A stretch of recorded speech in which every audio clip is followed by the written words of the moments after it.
If you wanna be my friend, you would better go and get a pen. And maybe we can keep in touch. Like they did in the old days, it wasn't so long ago. And I wish you well. Oh, sign your pen.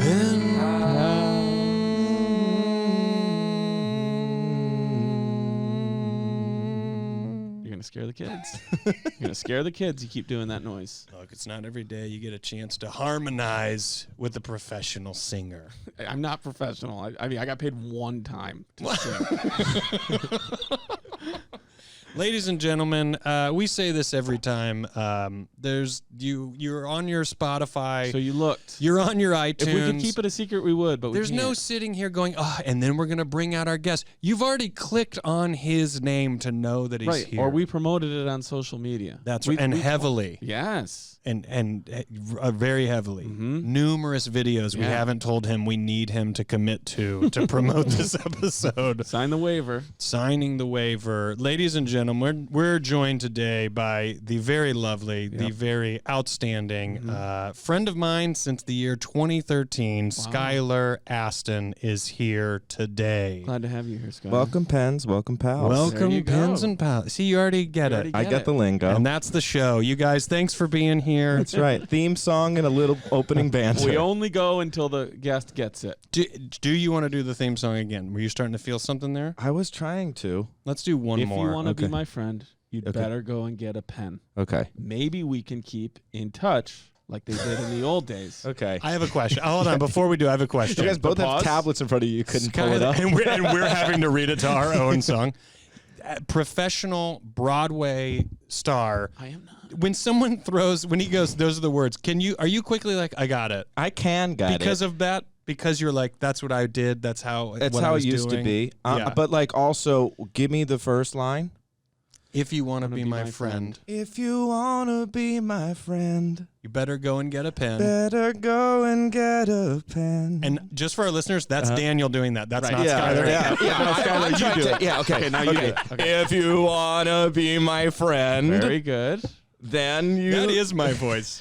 Then you better get a pen. Here we go. Ready? Because we're on a little podcast. That's good. And take Gonna it. listen Take to the end. And go. If you want to be my friend, you would better go and get a pen. And maybe we can keep in touch like they did in the old days. It wasn't so long ago. And I wish you well. Oh, sign your pen, pal. You're in it. You're listening to Daniel and Skylar with very special guest Rory Scovel, who just started smoking before this intro. I just finished a pack of cigs and came up here to do the podcast. You ever notice people who talk like that always constantly have to tell other people they're fine? I'm fine. But no one asked. No one even asked if they're okay. No. I'm fine. The doctor said. I didn't even ask about the doctor. I don't need that oxygen. I'm fine. I just bring it with me. Right.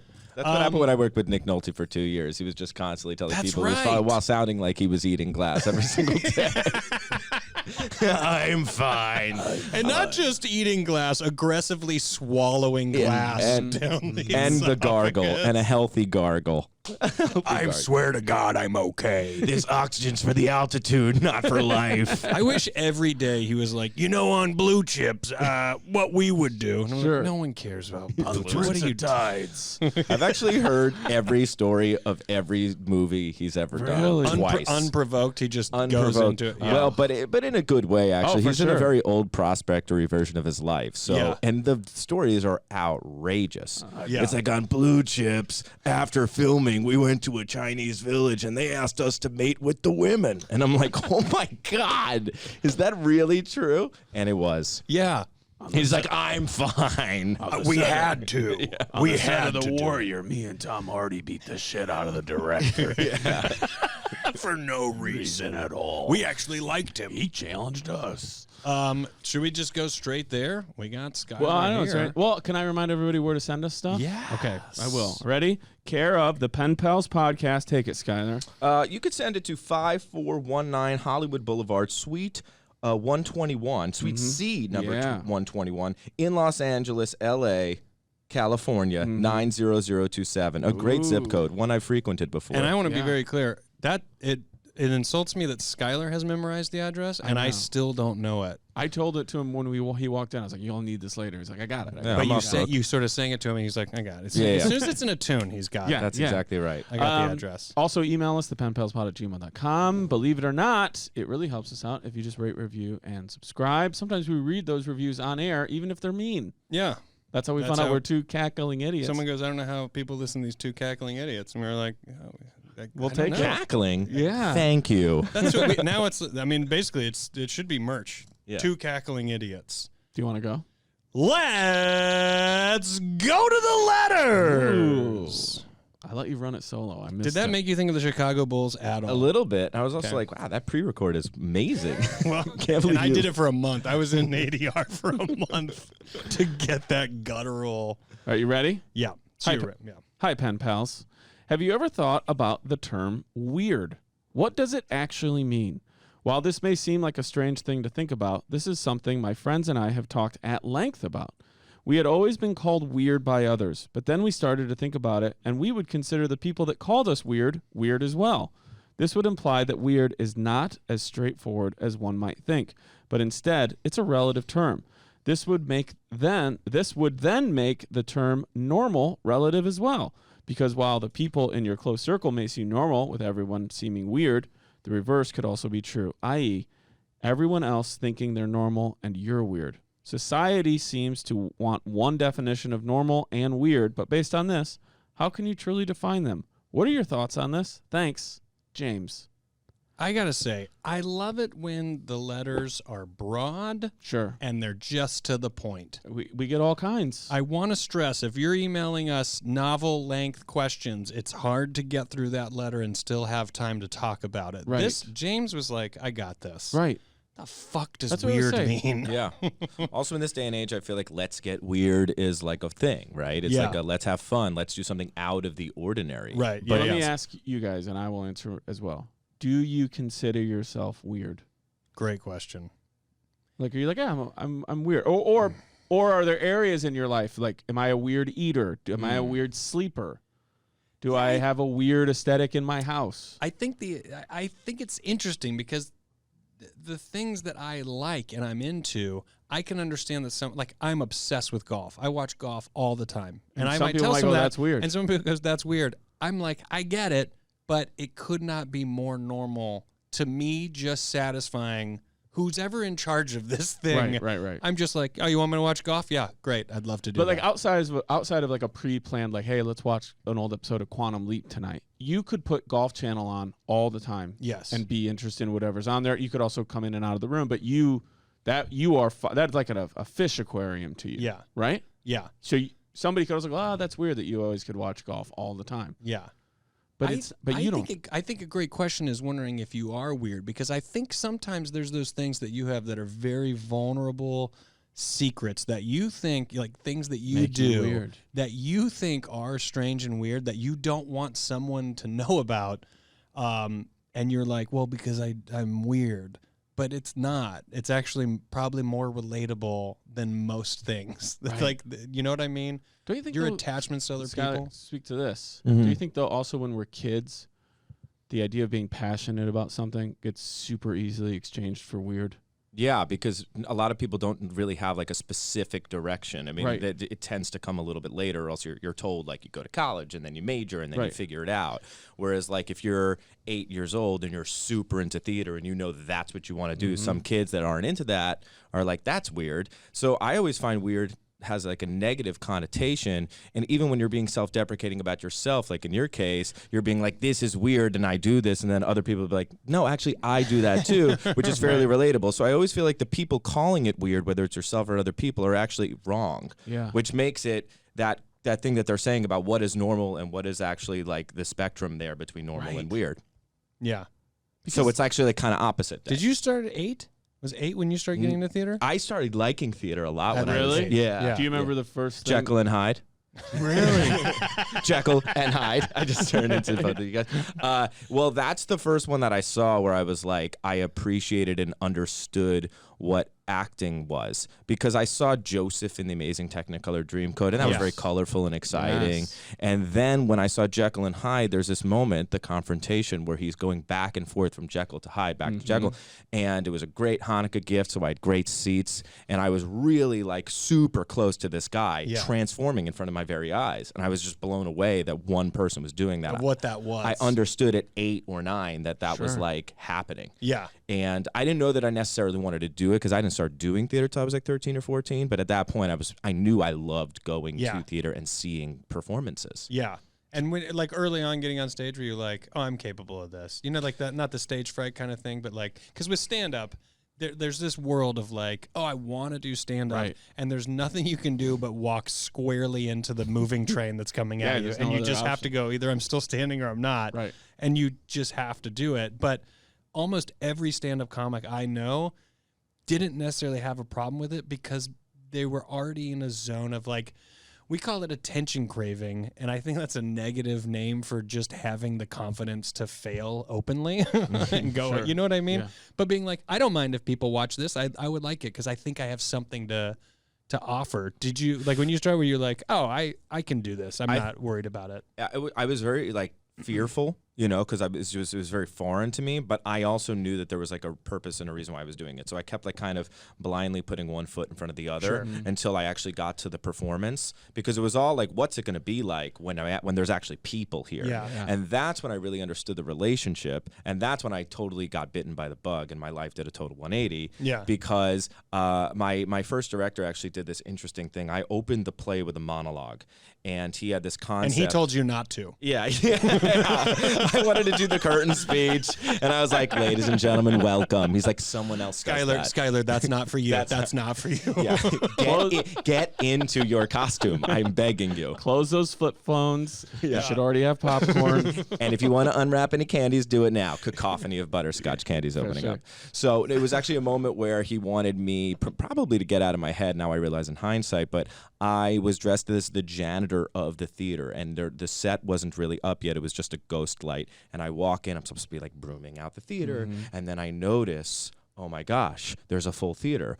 And then throughout the first monologue, my character kind of comes through this janitor, and I like unzip my thing throughout, and then by the end of the monologue, I'm in character. And it was an interesting concept for a youth theater. But I wonder if it was like he was doing it for me, the young actor, to get out of his head and to like look at my Aunt Bonnie and then see this stranger from my community and then look up to the balcony and see a people and be like, oh my God, I'm in character. Because it was a very life-affirming, life-changing moment for me when I was totally bitten by the bug, understood the relationship. Sort of a weird, like, first step out into it, sort of doing a Jekyll and Hyde. Yeah, 100%. Kind of like, that's so. It also reminds me of Waiting for Guffman with that guy. He's like, oh, didn't see you sneak up. Literally, I know. I love it. It is a very hacky thing to do now. But you're a kid. Yeah, I was a kid. I was playing Jesus in Godspell, so some would say Jekyll and Hyde, some would say Janitor Jesus. Janitor Jesus. There it is. Janitor Jesus, CBS. I think what's so great about that, and going back to like that, what is normal, what is weird, like, you're right. There is someone who would go, oh, you like doing that? Like, they're almost saying, there's sort of an admittance that they're like, I'm too scared to do that. They're almost like saying, oh, you like doing that, not in the negative way, but like, how is it possible that you like doing this thing that would only terrify me? And I think it's what blurs that line of normal, because probably that night, and I would say all the time since, what you do and what we do as stand-ups could not feel more normal to the DNA that is in our bodies, where we go, no, actually to not be on stage and be at a party talking to people, I feel like a deer in headlights. But if I'm on stage and you say, hey, be a clown for an hour, I'm like, oh, that's a piece of cake. I can talk for an hour. You got it.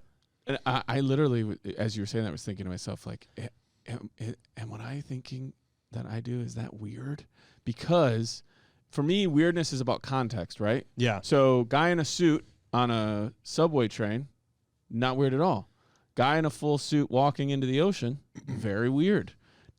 attire completely the same. No, very cool photo shoot. I think very cool photo shoot. That's your album. Yeah. That's your album. But I think it's all about like context, right? Yeah. So I was even thinking as you were saying that, like when I think about myself sitting in an audience to watch a stand-up show, that feels very weird to me.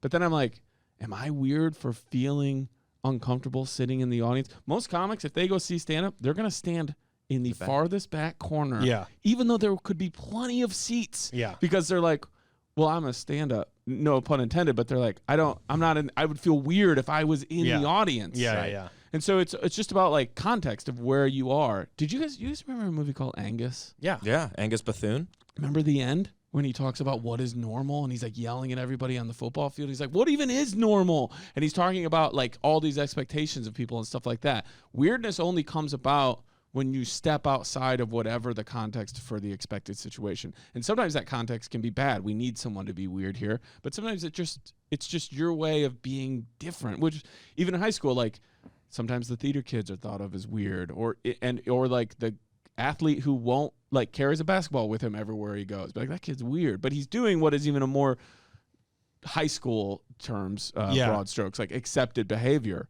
of being in sports rather than being in like some sort of fringe group. But even in that context, that kid can end up being weird. I think, it's just about your passion level. Age blurs it. I think maturity and age blurs those terms. Yeah, like what would it And take you for start any to of us at realize this age to think just someone's weird? I don't know. I mean, I think they start to just become inaccurate descriptions Absolutely. of a thing. It's low-hanging fruit because weird comes with so much judgment. So there's so many ways to reframe what that is. It's passionate. It's different. Right. It's even quirky or eccentric. Yeah. But like weird just like goes really like I think it's almost, dare I say, lowbrow. I think agree. so.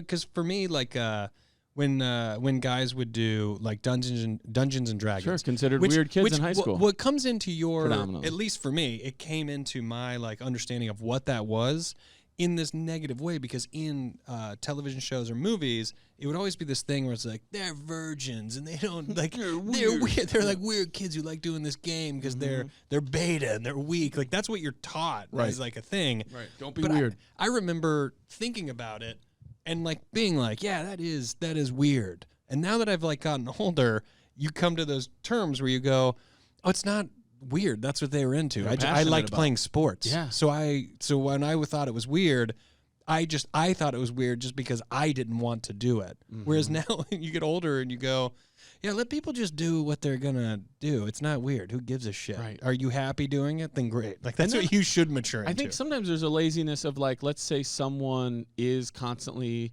trying to offend, or like it's a formal event and so they showed up in like a swimsuit and a hoodie, right? And rather than saying maybe more accurately, like we were saying passionate is more accurate, rather than saying, oh, that person tends to be inappropriate, rather than weird. It's not that they're weird. They just kind of... actually weird is letting them off the hook. Right. In that case, right. that person's half exposed. Yeah. Incredible Speedo, though. Good build. Really great build. Weird guy. You mean inappropriate? Yeah. The other thing, too, before we get out of here, I think it also tends to get like weird tends to get brought up a lot in a sexual context of like people being like, well, that's weird. I don't want to do that. That's weird. But then you'll also find people who like you even used it in this term of like, let's get weird, where they're like, if it's a very safe, consenting sexual environment, it could be like, I kind of want to get weird with you. And the person's like, let's do it. Let's get weird. And so you can invite that sort of like non-normal. And even in the context of sex, we kind of all know the traditional, normal, expected acts or behavior. Just mom and pop missionary. Yep. Is that what you mean? Yeah. But then when somebody was like, can I see your foot for a second? They were like, I think I kind of want to get weird. And that person goes, sure. That's when you're like, oh, well, then maybe it isn't weird. I mean, maybe we're weird. And you are stepping outside of something with another person. But I think that weirdness comes up a lot in sexual context for people. And yeah. Can I ask you guys a weird question? Wait, what? It might be a normal question. What? Sexually, I've thought about this a lot. Things that now seem very like rote as part of like normal sexual behavior. Do you ever think like, man, 40, 50 years ago, that was super weird? Yes. That people weren't doing that, but now it's like very casual. I guess you see this most often in nudes, right? Like you go back like 20 years, people, or 30 years of people Polaroid pictures with nudes and stuff. It was like what? Yeah. Someone have a nude of a person, or you took nude photos of yourself? Right. And now it's like, my brother's much younger than me, and I remember him telling me, like, yeah, it's basically how people flirt. It's not even like, it's not weird anymore. Yeah. It's just, it just becomes context, right? Does it I fit think within it's the I context think of it's expected context. behavior? Yeah, I think it's expected behavior and context, because to me, not that I think it's weird. It's just I mean, we had that's casual just so nude Friday. out of What am my, I'm not even thinking about that. It's just so out of my realm of like, send a nude picture to someone. I'm like, Yeah. I think I missed it. I think I missed that. But that I think moment in even- time. But I didn't think even in happen. relationships, yeah, people who are in marriages or committed relationships, Especially long distance. yes, are like sending each other photos, whereas 25 years ago, Well, they you weren't couldn't. taking a photo and then mailing it to the person. Right. And maybe even I would even say like late aughts, like 2008 to 2011, it wasn't nearly as prevalent or as it is now, even especially, but in anything, but also in relationships where people are like, well, I miss you, Yeah. so I sent you like a Right. sexy photo. right. But it's just become normal. The So- evolution of weird. We've Right. evolved past it being weird. Then you wonder, does the needle keep getting pushed in some ways, whether it's sexuality or things like that, where you're like, well, weird the line just keeps getting moved farther and farther. I think it always gets moved. I think the thing for me is like, does weird keep getting moved, or do we just become a people that's just more expressive about all of these things that are just who we are and how we've always been? Right. Do you know what I mean? Yeah. Like, And there- accepting of it. There are like homophobic people who do think like, well, there's more gay people now. People that live in a world of thinking it's choice. There's more gay people now. It's like nothing has changed. It's always been the exact amount of who anyone is in terms of what they identify as. It's Right. always been there. Right. There's just now slowly becoming a more expressive freedom to go, actually, this is who I am at my core. It's just, that's just how it is. And some people being like, I think you seem odd. It's like, but if you actually knew all of the people that did maybe specifically There's a lot identify a like certain me. way, odd would not be the word, or weird would not be Right. the word. Majority might be the word. Sure. Because it's so many more people than you would assume who identify or associate with a thing that at some point in history was called weird or like not okay, that people were like very against.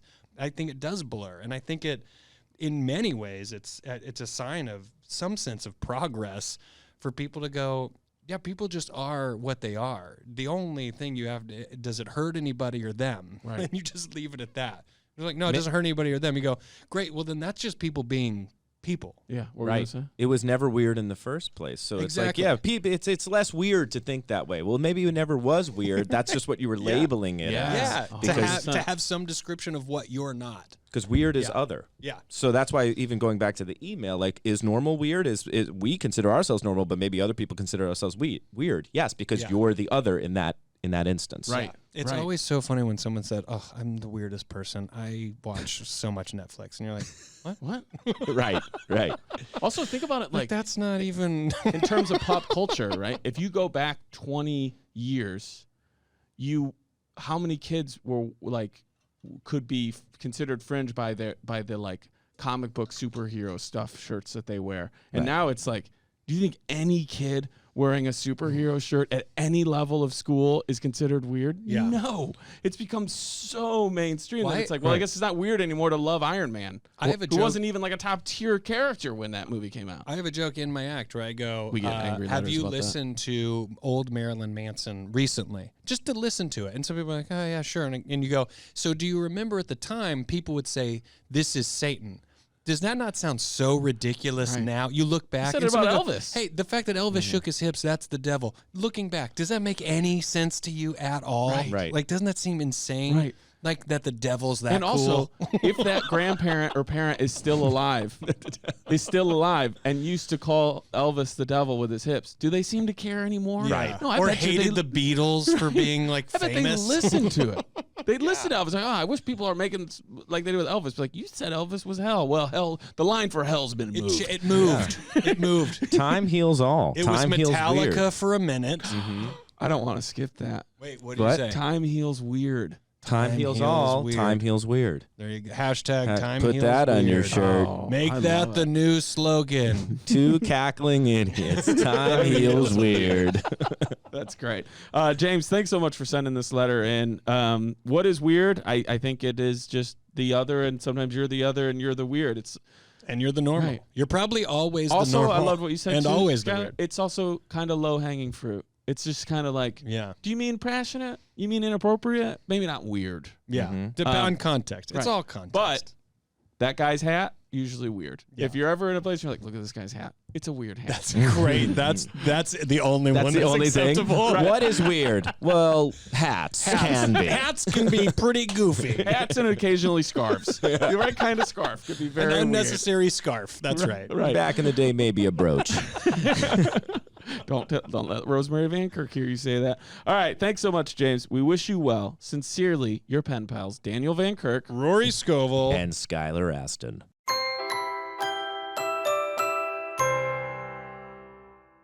And we're back. Why didn't you do it, Skylar? I don't know. I was really in the audience for that was one. Weird. That was weird, dude. If you are just joining us, I don't know why you would do that. You're streaming this. Some people could have been like, I got time for one letter. I got time for one letter. I'm going to fast forward halfway through and just see where they're at, and I'm not going to see who the guest is. Yeah, but if they seem to warm up by the second. Yeah. If you are just jumping in, Skylar Astin is with us today, and we hope you enjoyed those ads. We got just a few plugs. If you haven't seen Physical Season 1 on Apple TV+, I say it every Wednesday. Go and watch it. That's all I got. December, can you talk about that? December 18th, if you're in LA, live show at Largo doing some stand-up. Daniel's going to be there. So much if you fun. want to come out and see a show, and maybe we'll try to talk Skylar into coming out and opening the show by singing the theme song to the podcast. But only as Genie in the bottle. Yes. I'm not gonna lie. Have the costume. I'm not gonna lie. I would be willing to open that show if you came out as the janitor and you did the monologue. I am so happy to do that. I just am sweeping. My name is known, God and King alike. Like, what? I am Bonnie. And everyone is like, and everyone going, wait, is that Skylar Astin? Yeah. Wait, is this the show? What is the show? Wait, actually, is Skylar Astin the janitor at Largo? Does he work at, what does the ticket say? Yeah. Bring up the ticket. Ticket says comedy weird. Oh, ticket says just monologue by Skylar Astin for 1 hour. Damn it. Oh, it'd be worth it. What do you guys got? What do you got? All that stuff's at danielvankirk.com. You've heard me talk about it this December. We have small group games bingo, which we raise money for no-kill animal shelters, Big Brothers, Big Sisters, and food banks in your area when you win. Plus, you can also win cash and prizes as well. It's just a good hang. All that stuff, like I said, is at danielvankirk.com. And my stand-up dates should be coming back in March. We'll pick up the tour when everybody settles down. And I think that's it, right? That's right. And Skylar's got something today. I have a movie today coming out December 1st called Zoey's Extraordinary Christmas. It is the movie version of a TV show I did for 2 seasons. All of them are available on Roku, so you can catch up on Roku the first 2 seasons, and then we have a fun little Christmas spin-off movie that kind of wraps up the series, kind of leaves it open even for maybe more movies, but it's just a really fun holiday movie. I'm really proud of it, and I get to bring the Judaism into Christmas. Thank my character, God. Yes. Truly, thank God. Yeah, I sing, thank Mordechai, I sing Hanukkah, oh Hanukkah. You do? Yeah, I do, with a mouthful of peanuts. It's a fun time. Oh, that's religiously. You have to do it that way. You have to have a mouthful of peanuts and then sing it. That's the way. That's what I learned. That is the story of Hanukkah.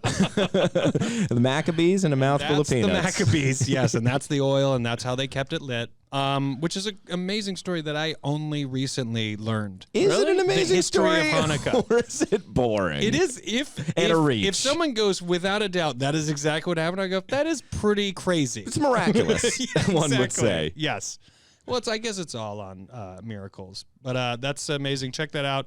Skylar Astin today. That Zoey's, what is it? Zoey's Extraordinary Christmas. Christmas is out today, and and if you haven't seen that show, check it out. Yeah. Skylar singing and dancing beautifully, and I don't know if it's accessible. Skylar and I first met on a show, Ground Floor on TBS. We did 2 seasons, and it really could have gone more. It was so fun. It was the easiest job. The best gig ever. It was like the first real acting thing I feel like I was doing, unaware that this is the greatest schedule you can ever have in a TV show. I didn't know. The gig of all gigs. Yeah. And only in hindsight have we even appreciated even more so. I mean, I talk to Renee and Briga all the time, like, could we try that over.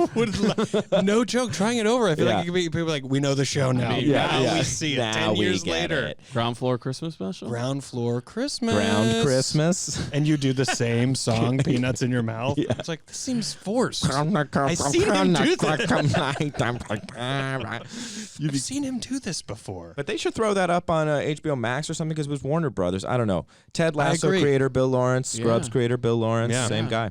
He was just a guest on this show. Oh, so, cool. We love Bill. Let's get to Go for it. Anxiety and social interactions. Folks, it's going to be a funny one. Here we go. Greetings, Raniel and Dory. I like that. I don't. I like it that it starts with an R. I mean, most of the first words, right? But No, but Raniel. the R. The R is Okay, mine. fair enough. And that's my name, and I'm important. Right. I love you both equally in no specific order, but we do get that R first. And am a penny that's working to be a powler. Dan, I've been a longtime listener of There we DPT go. and adore your brand of comedy. Rory, I'm sad that Dad's the podcast isn't returning, but I'm happy that I have pen pals to be able to enjoy your infectious cackling together. I hope to be able to see a live show once we feel safe to do so again, if you guys will be near Maryland. I'm not a Baltimore fan. Here we go. It feels weird typing out this email, even in a time where content creators are so easy to contact and often a DM away, especially stand-ups.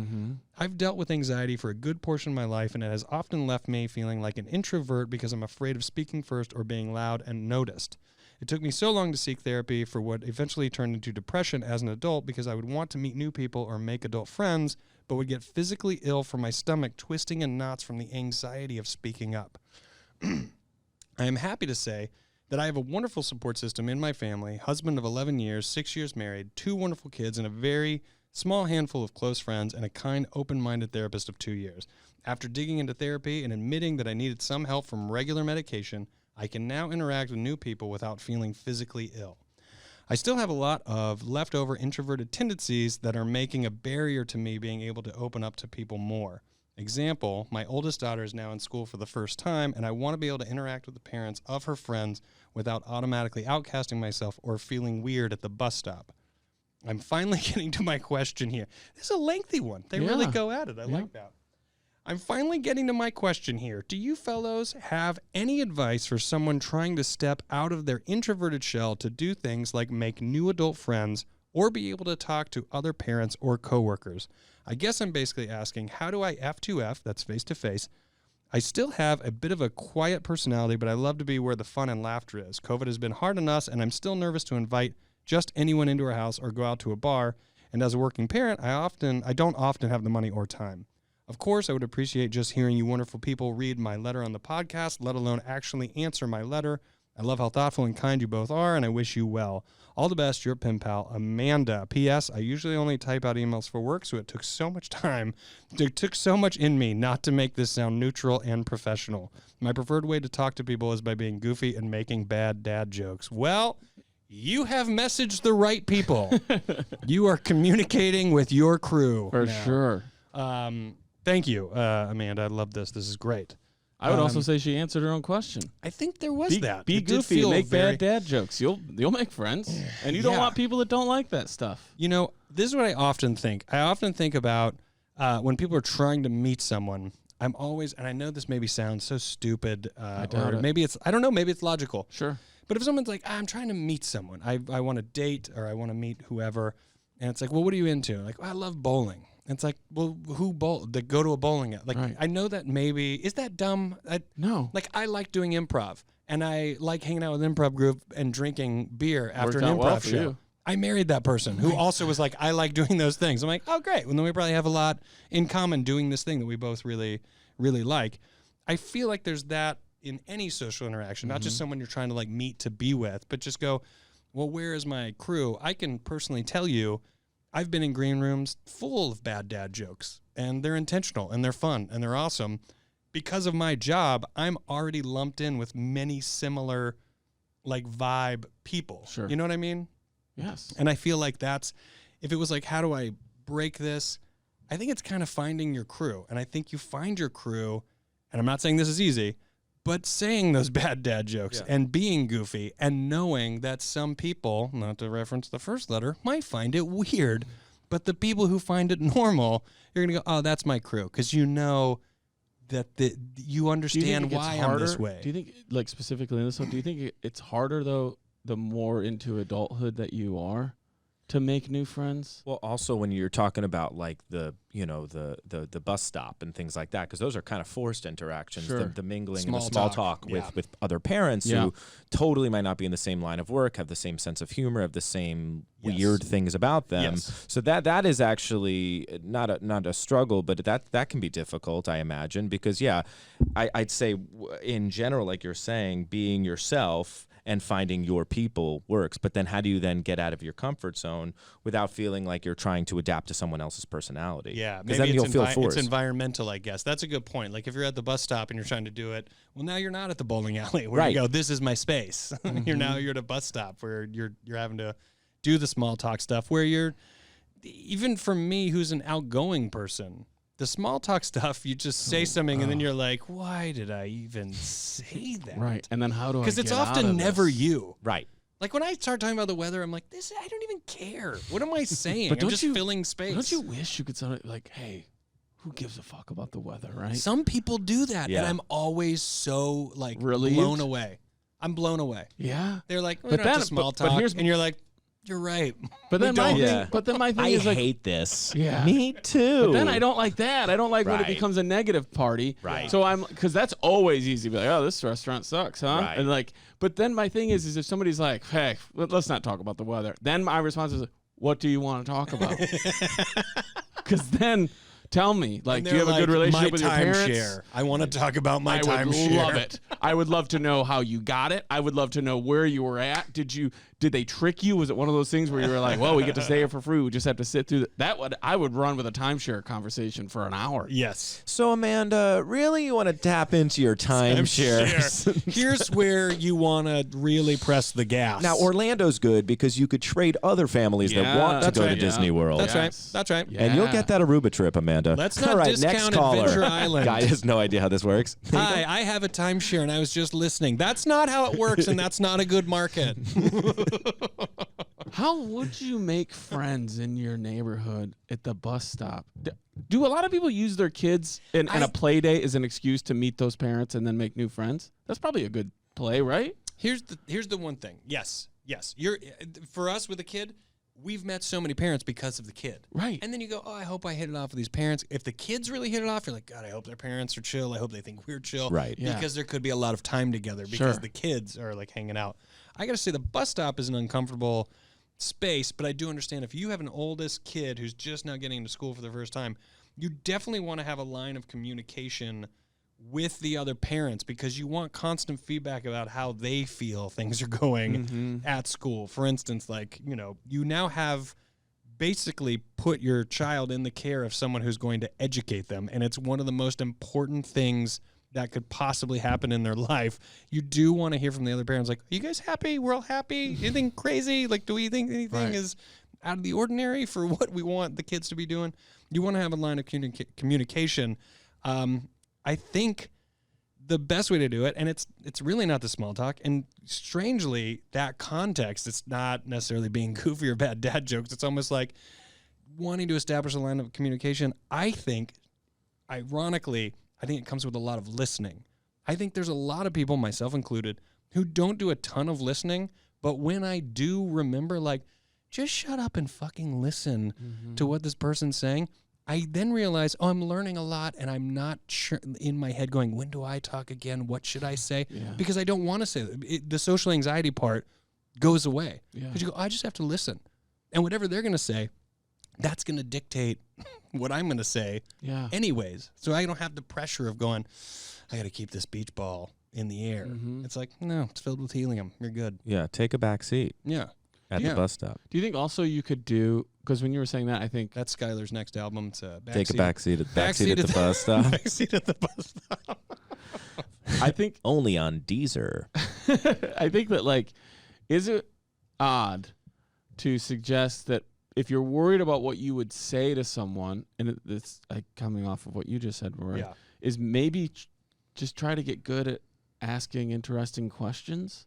So then you are allowing that. It isn't on you. Yeah. And we should also say anytime we wade into any sort of talk of like therapy or depression or anything, we are not professionals. Skylar is it? Yes. Professional singer, but that's yeah. right. Yes. That's right. But is a professional, and that can qualify for many things. 1,000%. Yeah. Dentistry, Doctor. therapy. Yes. I have so many practices. I pulled teeth and hit high notes at the same time. And they loved it. Mm-hmm. They looked past the pain of Little the Town teeth. of Horrors, you could do that. That's right. So I would say that, like, I wonder if there is, like, I know this sounds so form over function, function over form, but like having like, oh, at the bus stop, I'm gonna ask someone like one of these 3 questions, because the thing that rung out for me for this when you read it is, I'd get physically ill on my stomach, twisting in knots from anxiety of speaking up, and I would say, this is why I have to big time highlight, I am not a professional mental health worker. Go for it. It's about lowering the stakes of what horribly could happen here. The worst case scenario is somebody was like, no, don't think so, have a good day, and they kind of and you feel bad, and you feel bad for hopefully an hour or 2, and I can't speak to how long someone else feels bad about anything, but like if you could just lower the stakes for yourself of like what needs to come from this, a lot of times it'll go way easier. Like we've probably all run into this where you'll talk to someone in our industry before you know who that person is. Mm-hmm. And that conversation you had without knowing who they were was so better. easy. Was the best. Yes. Was and so also mostly appreciated by them. Of Right. course. Wow, good. Because we've all been in the other position where you can feel the angle. Yeah. Like you can feel what the person's kind of gunning for here. I remember I was at a party once, and it was at a very, very big famous person's house. And there was someone who I did not know, but I wanted to just go up to, and it would have only come off as mean, but I would have meant it in a sincere way of like, stop auditioning. Like, just stop. It's okay. Because you think like, oh, I'm showing how I'm live at the party. Right. And maybe they also had their own social anxiety where they couldn't stop themselves. Sure. I've been in that too, where I was like, I'll like leave a party and go, shut the fuck up. Right.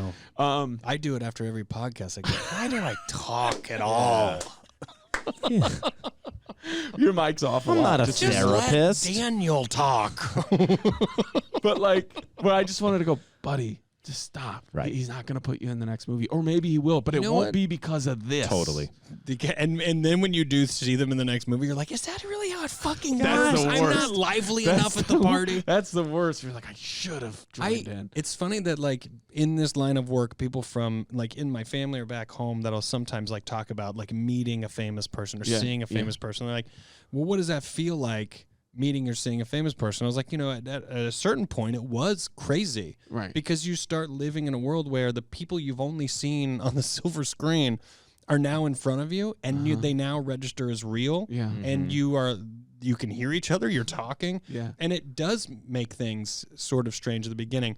But being in this business long enough, you might still feel like, oh, that's crazy that this person, I can't believe I'm meeting so and so, especially when they inspire you, because that's sort of a different element of it. I think I still get like that with athletes a little bit. Oh, because I can't do what they do at all. So I am like, how do you do what you do? But I think you very quickly in this business, you start to learn that, this isn't fun for anybody if all I do is sit here and go, you're so and so in my brain. Right. But if I actually just go, well, what if this is someone who's like, we're just 2 people in line at 7-Eleven chatting while the register's getting fixed. If you put it in that context, you find yourself going, yeah, there's no weight in this. We're just talking. Like, you probably can't believe you're you. I can't believe that I'm me, that I got to be here with you. Like, this is a crazy moment. But if that's what we exist in, then this isn't a meaningful conversation. Remove those stakes, like we were saying, like talking to a person that somebody comes up to you and goes, do you know who that was? And then you're like, oh, fuck, what did I say? But you probably didn't say anything. You probably just had a good, normal conversation, which you, Rory, were like, they also thoroughly enjoyed. Yes. Because there was no angle. Yes. There was none of that. I remember when I met Robin Williams, I was at Counterpoint next to UCB, the record store. I love this story. And so he's in front of me, and he's buying some records for himself and his daughter. And the person he's second in line, I'm third. The person who's first in line, whatever could go wrong in terms of them buying whatever Speedily getting out of the way was just not happening. Like they were like, oh, you have to have American money, and then like like it was that level of like, well, now the cash register doesn't work. Like it was like one thing after another. And then the person was like, well, what if I don't want this anymore? And they're like, well, I rang it up. Like it was all that. Yes. And Robin Williams turns to me and he goes, I think he knew he was doing the show next door. Yeah. He's like, I think we might have to do the show here. and I was performing at UCB, so I didn't know if he had been dropping in around that time. Yeah. And so then I go, I don't know, the lighting is horrible. And then we were two people talking about this thing. Whereas if somebody had been like, and Daniel, here's Robin Williams, I'd have been like, hey, hi, man, you. Yes. But we just got to be like, oh, we're just two people being very inconvenienced by how long this is taking. Yes. And in that context, you're like, then it's good. But to go back to the letter, the stakes were low. Yeah. There was nobody being like, hey, we're going to put you in this room. You got to go make friends with Robin Williams, at least for all the time you're in there. I'd be like, let me go throw up first. Yeah. But it was more of a like, well, there was no stakes to that. And I think if there is any person who does know about mental health and how to go through anxiety and stuff like that, if that's something, I would encourage it to be like, just assess what the stakes are or tell yourself there's none here. Like, what's the worst that could really actually happen? What's the worst? You die. Mm-hmm. And then, that is the worst. When you die, you shit a little bit. That happens at a party. That happens before. That happens at a party, and the girl you have a crush on is there. That's what the worst. You bring everything. But why would you care? You're dead. Crush. So why would you care? You're not. You're no longer involved. And you're a ghost, and then you have to see that as you're drifting up. You're like, fuck. Stop. And that's the closest to Larry David any of us will ever get. That's right. That moment. Yeah, I think it's always just like. You do this if people. Did you leave it in the final cut of your documentary? What? Fun, be fun. You left it in? Yeah, okay. yeah. That's this. Before Rory goes on stage, it was so funny when I saw an early cut because I do the same thing. I go, this is a good time. You're a good time. We're going to have a good time. I do that for so many shows just to like reset. Yeah. And Rory, before he's like, you're fun. Be fun. This is fun. Whatever. I can't remember the mantras. Yeah. And I was like, love that. It's about for two guys who it's very easy to get anxiety before a show. I'd be like, man, I hope this new shit works. You were about to do a completely made up show, so a lot of nerves. Yeah. But like, it's about just bringing the stakes down of like, no, we're just gonna have a good time. Yeah. We're just gonna have a good time. I don't know much about certain levels of social anxiety. I think everybody to some degree has it, like in some ways that everybody and to some degree experiences depression, whether it's manageable or not. But like, I think it's a present mental state for a lot of people, more so than we talk about. And I think social anxiety is also there. And I know that we're saying we're not professionals, and I think there's various levels. Care. I think though, if there's any advice I could possibly give towards some kind of relief of it, outside of just lowering the stakes, is not looking ahead to what the next thing is. Like when you're talking to someone, not going, and then what should I ask? Mm-hmm. And then what should I say? Figuring out how to eliminate those things, be present. And it's not easy to develop a confidence. Like, for instance, right now, as who we are, if we were going to a party tonight and you were going to be off to the side alone, I would get very anxious. You would become anxious, and there's a part of that anxiety, at least speaking for me personally, there's a part of the anxiety where I would go, oh, do I look like someone who's not even talking to people? Right. And then Now my brain would go, no one even cares. Right. No one's looking over here and even caring. And only then do I go, what kind of food do they have? And then I'm like, why can't I just, am I not fun enough for me? And then you look over it, and you look over it and you see other people in great conversations. Yeah. And you're like, how do I get and making out, and they're just making out. And everyone makes out. And it's your crush. So at the bus stop, what we think you should do is just make out with the other parents. You've got to start kissing. You have to. I think it's interesting. My dad always used to say, like, let the game come to you sometimes as far as like sports great. go. Yep. And I feel like that is okay if you set the standard that there can be a lull in the conversation and that you can, go up.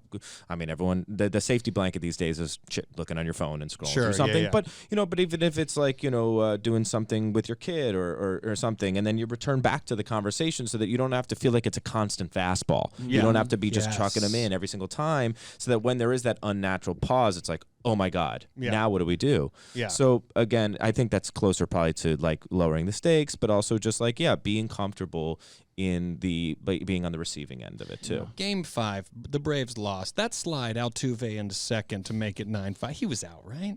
I didn't see it. He was out. But see, Rory just started a little because they're both cheaters. But as soon as you said bring the game to you, and that was just like, God. And then I thought about that Altuve call, and it's like, the last thing I'll say on this. In fact, go ahead. Go to the bus stop and only always talk about the Altuve slide in a second.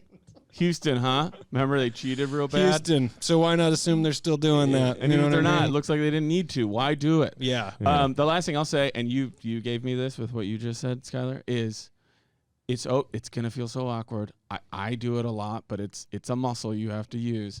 Feel free to give yourself outs.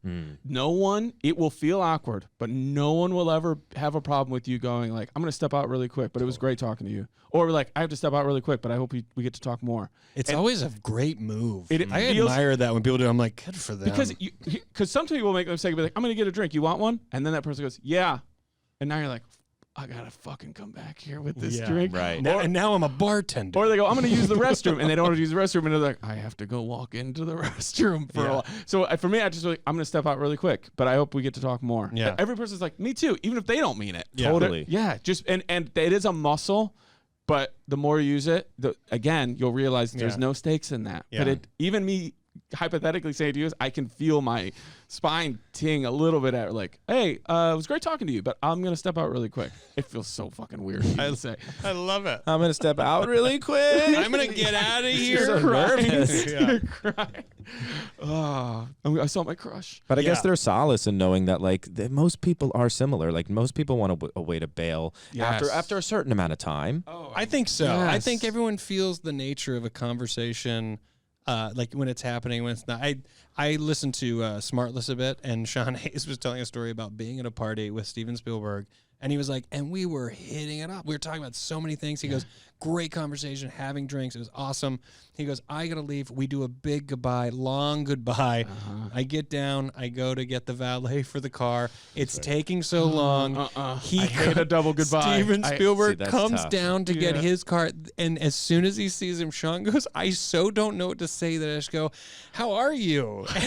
And he goes, he was like, it immediately ruined like all of it. They lost all the equity. The moment he told the story, even retelling it now, Yes. someone else's experience, my hands are becoming sweaty because of how much I can relate to a version of that, where you just start over with someone, you're like, I didn't even. Why am I asking you? Are you Why hungry? don't I continue a joke? Yeah. Why did I ask him if he was hungry? Do you like the night? Yeah.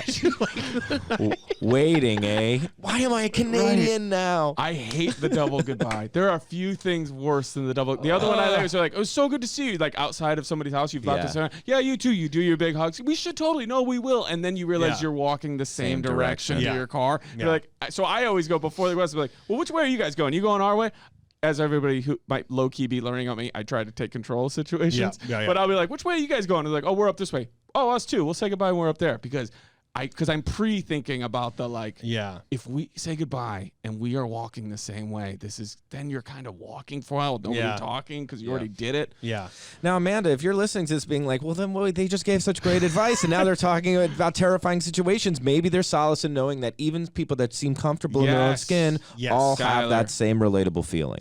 See, he let the game come to him. I almost wonder, and I'll close on this, and this is just a shot in the dark. Do it. I wonder if even saying, hey, it's so great meeting you guys. I have a little bit of social anxiety, so to get to you 100%. might quickly hear that person go, thank God, I am the same exact way. And now it's gone. And you're like, great, we're on the same page. Yeah.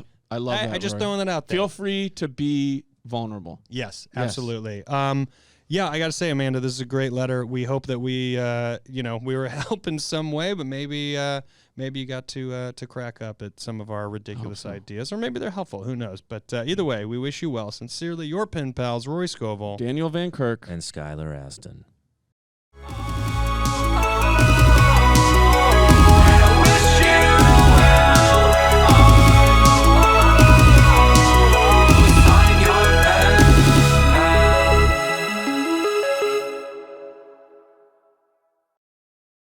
And also, I know you know the theme song by heart, so if you want to jump in with us. Pen pals, rocking together.